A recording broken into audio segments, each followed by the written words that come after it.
ફઈનો phone આવ્યો હતો. શું કહેતા હતા ફઈ? અરે ફઈ ને ગોલુ ની બધા અહીંયા વેકેશન કરવા આવે છે. અહીં રોકાવા આવે છે? એને એક બહુ કરીશ, વેકેશન પડ્યું નથી ને અહીંયા છોકરાઓને લઈને અહીં આવી જાય, 15 દિવસ સુધી રોકાય. એને એટલી ખબર ન પડે કે ભાભીને એના ઘરે જવું હોય. આપણે તાર મામાના ઘરે જવાનું, હવે આપણે નહીં જવાય. શું કરવું એનું તો? અરે મમ્મી એમાં હું થઈ ગયું, ઈ 5-6 દિવસ રોકાય છે, 5-6 દિવસ રોકાઈને જાય પછી આપણે મામાને ને એના ઘરે જાવ, એમાં હું થઈ જાય.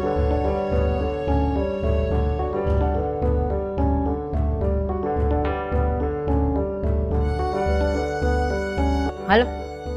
હા, હું શું કહેતી હતી, આજનો દિવસ હાલે એટલી કેરી છે, હવે ન લાવતા હમણાં. હા, 8-10 દિવસ પછી આપણે લઈ આવશું. ના ના, હવે કાંઈ જરૂર નથી. હો એ હા મૂક. મમ્મી ફ્રીજમાં કેમ એકી કેરી નથી? કાલ સુધી તો ઘણી બધી કેરી હતી. હા, કેરી નથી, કેરી ખાલી થઈ ગઈ છે અને હવે નવી લાવવાની નથી. કેમ કેરી નથી લાવ્યા? પણ અત્યારે કેમ કેરી નથી લાવવાની, નથી ખાવાની? ઉનાળામાં કેરી ન ખાઈએ, કેરી ખાઈએ. અરે હું કેમ, આ તારા ફઈને ગોલુની આવે છે તો કેટલી કેરી લાવવી પડે? કેરીનો ભાવ કેટલો છે ખબર છે તને? એટલે હમણાં નક્કી કર્યું છે કે 8-10 દિવસ કેરી નથી લાવી. ઈ જાય ને પછી લઈ આવશું કેરી, પછી ખાજે તું. પણ 8-10 દિવસ નથી ખાવાની એટલે કઈ સમજાણું નહીં.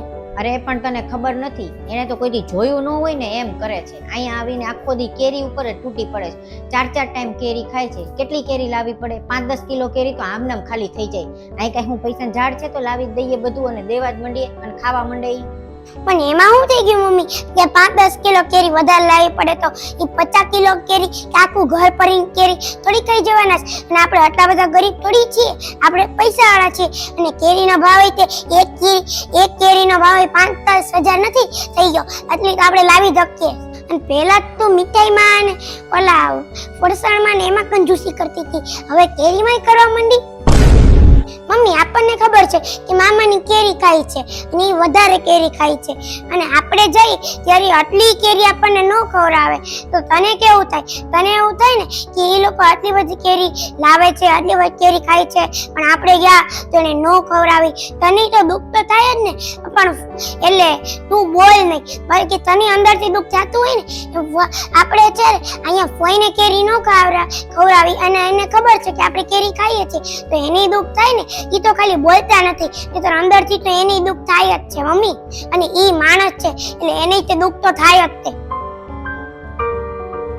અને ફોઈ ખાલી 5 કે 7 કિલો કેરી ખાઈ જાય, તારું નસીબ ને તારા પૈસા ને તારું ઘર ને ઈ બધું થોડી ખાઈ જાય. લોકો ગમે એટલા લોકો હોય, આપણું ગમે એટલું ખાઈ જાય કે ગમે એટલું લઈ જાય, ભગવાન જેટલું દેવાના છે અને ભગવાનનું જેટલું નસીબ તારું બનાવે છે એટલું નસીબ ભગવાન તો બનાવશે જ તે, અને એટલા પૈસા તો તને દેશે જ તે. એટલે ભગવાનની જે ઈચ્છા હશે એ તો તને મળશે જ તે. મમ્મી તું તો કહે છો ને કે એક ભાણી કે એક ભાણિયો 100 બ્રાહ્મણ બરાબર હોય છે, અને ઈ ફોઈ અને એના છોકરા ગોલુને ખવડાવ તો એમાં શું થઈ ગયું? જે તું 100 બ્રાહ્મણને ખવડાવ ને એટલું તને પુણ્ય મળશે. અને મામા મને જેટલું રાખે છે અને ઈ મને ન રાખે તો તને દુઃખ તો થાય ને કે નથી રાખતા મામા મને. હા શિવેન, તે સાચું કીધું. બેનું દીકરીઓને અને ભાણી ભાણિયાને તો સાચવવા જ જોઈએ ને, એની હારે થોડી આવું કરાય. મારી ભૂલ થઈ ગઈ, હવે કાંઈ વાંધો નહીં. તાર પપ્પાને કહીને આજે તેની હાટું 10 કિલો કેરી મંગાવી લઈશ, પછી ભલે અહીંયા ખાઈ પીને મોજ કરે અને જલસાથી અહીં રહે. અને રહી વાત તારા મામાના ઘરે જવાની તો ફઈને અહીંયા રોકાઈને જાય, પછી આપણે શાંતિથી જાશું.